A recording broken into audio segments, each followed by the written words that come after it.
छत पर एक छोटा सा कमरा, बाहर बरामदे में रसोई। ये है दिव्या तंवर का घर, IAS दिव्या तंवर का घर। पिछले साल यूपीएससी में अपने पहले ही प्रयास में IPS बनने वाली और इस बार दूसरे प्रयास में IAS बनने वाली दिव्या तंवर गूगल ट्रेंड 2022 में सबसे ज्यादा सर्च की गई। हरियाणा के महेंद्रगढ़ से आने वाली दिव्या तंवर आज जो कुछ भी है अपनी माँ की वजह से। दिव्या जब 8 साल की थी तब उन्होंने अपने पिता को खो दिया। पिता से जुड़ी आज उनके पास कोई भी याद नहीं है। घर में उनका एक भाई और एक बहन है।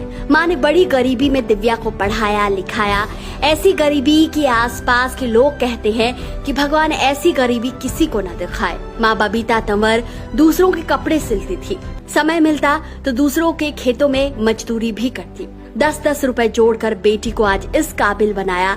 ये हरियाणा क्या पूरे देश में दिव्या तंवर के नाम का डंका बज रहा है। दोस्तों, यूँ तो लाखों उम्मीदवार हर साल यूपीएससी परीक्षा देते हैं और उसमें सफल होकर मेरिट लिस्ट में जगह बनाते हैं। यूथ आइकन ऑफ इंडिया भी समय समय पर आपको ऐसी कई कहानियां सुनाता रहा है, लेकिन आज की कहानी ऐसी है जिसे सुनकर आंखों में आंसू आ जाएंगे और आप ये सोचने पर मजबूर हो जाएंगे कि वाकई अगर कुछ कर गुजरने का जज्बा हो तो दुनिया की कोई ताकत नहीं जो आपको आगे बढ़ने से रोक दे।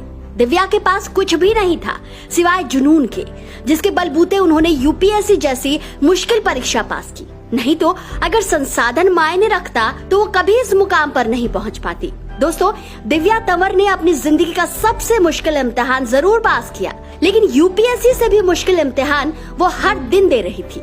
माँ पढ़ी लिखी नहीं थी, वो ये भी नहीं समझती थी कि दिव्या किस चीज की तैयारी कर रही है। माँ को बस इतना सुकून था कि बेटी पढ़ रही है, इसलिए वो हर दिन मजदूरी करने जाती। 10-10 रुपए के लिए गांव की महिलाओं की साड़ियों में फॉल लगाती। आसपास के लोग दिव्या की माँ की मेहनत देख आह भरते। दिव्या के भाई साहिल और बहन तनिषा जानते थे कि बहन दिव्या IAS की तैयारी कर रही है, सो वो कमरे में जब भी अपनी बहन को घंटों घंटों पढ़ते देखते तो बाहर खुले आकाश के नीचे चुपचाप बरामदे में आ जाते। घर के कामों से दिव्या को दूर रखते, कहते दीदी तुम बस पढ़ो।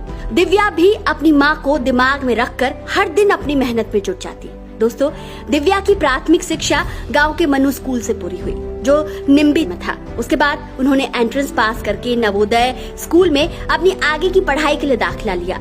गवर्नमेंट PG कॉलेज से उन्होंने BSc में स्नातक किया। दोस्तों, स्नातक के दौरान ही उन्होंने यूपीएससी की तैयारी शुरू कर दी थी। दिव्या बताती हैं कि यूपीएससी करने का विचार उन्हें नवोदय विद्यालय में पढ़ने के दौरान आया। एक बार उनके स्कूल में SDM साहब आए। उनकी बातें और उनका रुतबा और सम्मान देखकर उन्होंने उसी दिन ठान